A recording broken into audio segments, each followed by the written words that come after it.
Isang mapagpalang gabi po sa inyo. Kilalanin niyo na lang po ako sa pangalang Anthony. Noong mga bata pa kami, may palaging kinukwento sa amin si Lolo Eddie. At ito nga ay tungkol sa isang uri ng aswang na kung tawagin ay bangkilan.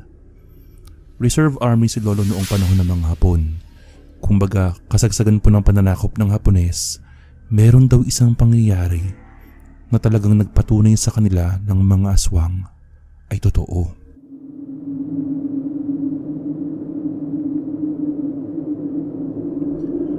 Nakadestino raw si Lolo sa gitnang Luzon. Iilang probinsya na lang yata noon yung hindi pa napupuntahan ng mga Hapon.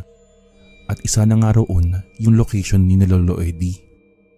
Dahil nagbabantay lang naman sila Lolo sa area kung may lulusob, hindi nila maiwasang mabagot. Kaya isang beses, umalis yung mga mas nakatataas kina Lolo na tawagin nilang natin sa pangalang Dadak. Pagbalik ni Dadak ay may kasama na siyang 4 na babae. Tuwang-tuwa sina Lolo. Siyempre kahit papaano ay meron na silang mapaglilibangan sa kampo nila. Ang pagdating ng mga babae sa kanila ay nagbigay ng sigla sa kanilang pagkalalaki. Para silang mga asong gutom na nagnanasa sa mga hita ng mga dilag na yun. Lalong-lalo na kay Amelia. Ang babaeng bukod tanging sobrang puti ng katawan. Kung susuriin mong mabuti ang itsura niya, wala kang makikitang mali o kakaiba. Kaya inakala ni na Lolo na ang babaeng iyon ay normal tulad ng iba. Habang lumilipas ang araw ay paiba na ng paiba ang kilos ni Amelia. Napapansin daw kasi ni Lolo na itong si Amelia ay bigla na lang nawawala sa gabi. Kung minsan pang araw, sa tuwing papasok ng banyo si Amelia, magugulat na lang si Lolo Eddie na meron siyang makitang baboy ramo doon. Hindi naman daw nakapagtataka na may baboy ramo sa iri nila kasi nasa gitna sila ng gubat. Ang nakapagtataka lang daw po, paano nakapasok ang baboy ramo sa banyo nang hindi nila napapansin? Sa 4 na babae, si Amelia lang ang nagpaiwan. Ang dahilan ng babae, may natitipuhan daw siya sa mga sundalo. Nagkaroon ng pwesto si Amelia sa kampo nila. Gabi-gabi raw binubosohan ng mga sundalo si Amelia. Talagang nababalo yung mga sundalo sa kanya. Hanggang isang gabi, naisipan ni Lolo na makisilip na rin doon sa kubo-kubo ni Amelia. Ayon kay Lolo, wala namang gaanong tao noon sa labas. Kaya siya lang mag-isa nakasilip doon sa maliit na butas ng bintana. Napansin niya sa loob si Amelia bihis. Mabilis doon nabuhay ang alaga ni Lolo. Pero nagtaka si Lolo kasi may mga nakita siyang mga ugat sa likod ng babae. Nagmadali nang umalis si Lolo noon nung maramdaman niyang papalabas si Amelia. Nagpunta siya sa kabilang kubo at nagpatay mali siya lang.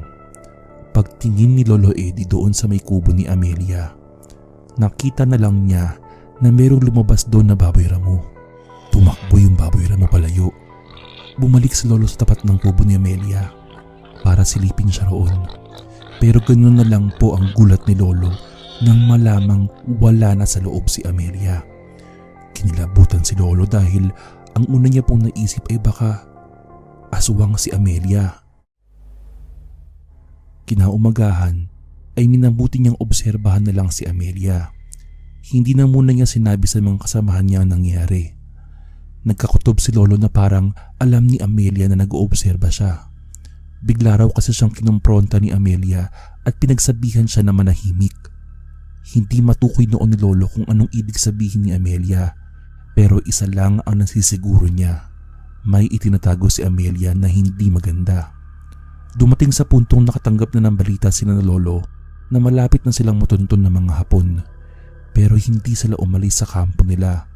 At makalipas nga ang ilang araw, hindi na namalayan ang kampo ni Lolo na nakalapit na sa kanila ang mga Hapon. Nagkaroon daw ng putukan. Kakonting Hapon lang naman ang nakaharap nila kaya kinaya nila Lolo. Pero ang mas ikinagulat ni Lolo noong mga panahong yun ay ang nasaksihan niyang ginawa ni Amelia. Habang nagkakagulo kasi noon ay inutusan ni Dadak si Lolo na hanapin si Amelia para itakas. Pagpunta niya sa kubo ni Amelia, nakita niyang nasa ibabaw ang babae ng isang Hapon. Patay na ang Hapon at nagkalat ang dugo sa sahig. Bago pa siya makita ni Amelia ay umalis na siya agad. Doon niya lubusang nakumpirma na si Amelia nga ay isang aswang. At ang kutob ni Lolo, si Amelia ay isang uri ng aswang na kung tawagin ay bangkilan. Ito po yung mga aswang na kayang mag-anyong babae na ubod ng puti at ubod ng ganda. Ayon pa kay Lolo, ang mga bangkilan daw ay may kakayahang maging baboy ramo at asong itim. Pagkatapos ng putukan, nagpa siya ang kampo ni na Lolo na lumipat ng kuta. Hindi raw po nawawala ang tingin ni Lolo kay Amelia. Todo bantay siya sa babae lalo na po kapag kokonti na lang sila magkakasama. Nang makahanap si na Lolo ng panibago nilang tutuluyan, nagkaroon na naman po ng mas malala at mas masaklap na pangyayari. Dakong alas 5 ng hapon daw po noon, inutusan si Lolo at yung isa pa nilang kasama na si Ellie Moon na kumuha ng tubig sa ilog. Medyo may kalayuan daw yun kaya ilang minutong lakaran pa.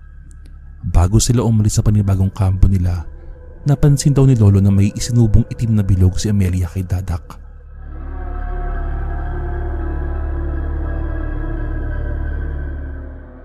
Mag-aalas 7 na noong nakabalik si na Lolo dala ang tig-2 balde ng tubig.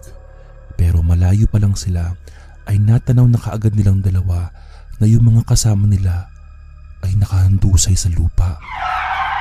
Nagmadali raw si Lolo at si Ellie na lumapit doon at hindi kinaya ng kanilang mga sikmura ang kanilang nakita. Base kay Lolo, lasog-lasog ang katawan ng mga kasamahan nila. Buklat ang mga tiyan at wala na ang mga laman loob. Nakabukas din ang ulo at pati utak ay hindi pinalampas. Brutal ang eksena ng kanilang inabutan. Walang natira kahit isa. Malabo naman daw ng mga hapon na may gawa noon. Kasi wala naman silang nakitang tama ng baril. Hindi tao ang gumawa noon sa mga kasamahan nila. Naisip agad ni Lolo na baka si Amelia ang salarin sa nangyaring yun. Kinuwento agad ni Lolo kay Elimon ang natuklasan niya. Hindi naman makapaniwala si Elimon. Pero noong gabi na yun, umalis na rin silang dalawa doon. Ang pinagtatakhan lang nila, si Dadak lang ang hindi nila nakita sa mga bangkay. Di na nila hinanap kasi baka raw maabutan sila ni Amelia doon. Tumakbo ng tumakbo ang dalawa sa gitna ng kagubatan. Daladala ang mga baril at ang pag-asang makakabalik pa sila sa mga pamilya nila. Habang naglalakbay si na Lolo sa gubat, ilang minuto pa lang ay may nararamdaman daw silang sumusunod sa kanila. May naririnig silang mga tumatapak na mga tuyong dahon sa paligid. Nakikita rin nila na gumagalaw minsan yung mga halaman sa gilid.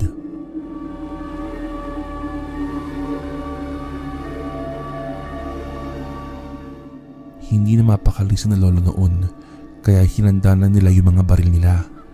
Nang may gumalaw ulit sa kanang banda, nagpapatok sila ng sunod-sunod. Pagkatapos ay kumaripas na naman sila ng takbo palayo. Nanatili pa rin yung sumusunod sa kanila pero sa pagkakataon daw na yun, mukhang sa taas na ng puno nang gagaling ang sumusunod sa kanila. Nang nakarating na sila sa kalye ay saka lang nawala ang sumusunod. Nakabalik naman daw sila sa iba nilang kasamahan sa ibang kampo sa Manila. Pinalabas na lang nila na namasakil sila ng mga Hapon.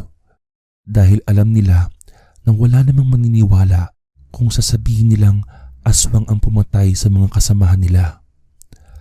Naging matunog pa rin ang mga Hapon sa iba't ibang panig ng Luzon pero nanatiling malakas pa rin ang puwersa ng mga Pilipinong sundalo. Isang gabi na naman po, nagkayayaan na naman yung mga bago nilang kasama na mag-inom. Meron silang pinuntahan na parang maliit na tindahan. Yun na nga lang daw ang natitirang tindahan noon. Pasikreto pa dahil nga nag-iingat sa mga Hapon. Pagpasok ni na Lolo sa loob ay may nakita siyang isang napakagandang babae at napakaputi. Kinabahan daw agad si Lolo kasi nakilala niya agad ang babae, si Amelia. Nagtaka yung mga kasama ni na Lolo kung bakit siya tarantang lumabas. Hinanap agad ni Lolo si Elimon. Pagbalik nilang dalawa sa tindahan, wala na si Amelia doon. Nilibot nila yung buong area pero hindi na nila nakita ang babae. Makalipas din ng ilang araw ay hindi na rin po nila natagpuan si Dadak. Hinala nila Lolo at ni Elimon ay isinama na rin yun ni Amelia at ginawa ng aswang kagaya nito. Magmula noon ay palagi na ikinakwento ng Lolo sa mga anak niya ang nangyari. hanggang sa nakarating na nga sa henerasyon namin ang tungkol sa uri ng aswang na kung tawagin ay bangkilan. Ang aswang na nag-aanyong magandang dilag pero may kakayahang maging hayop. Hanggang dito na lamang po. Maraming salamat po sa inyo. Mabuhay po ang inyong channel na Kwentakutan PH at magandang gabi sa inyong lahat. Teka wait, gusto mo pa ba ng kwentong nakakatakot pero yung napapanood na cartoons or animation? Click mo lang yung description sa baba. May playlist kami dyan. Meron din kami mga animated videos. Like mo na rin tong video kung trip mo at subscribe ka na rin. Salamat!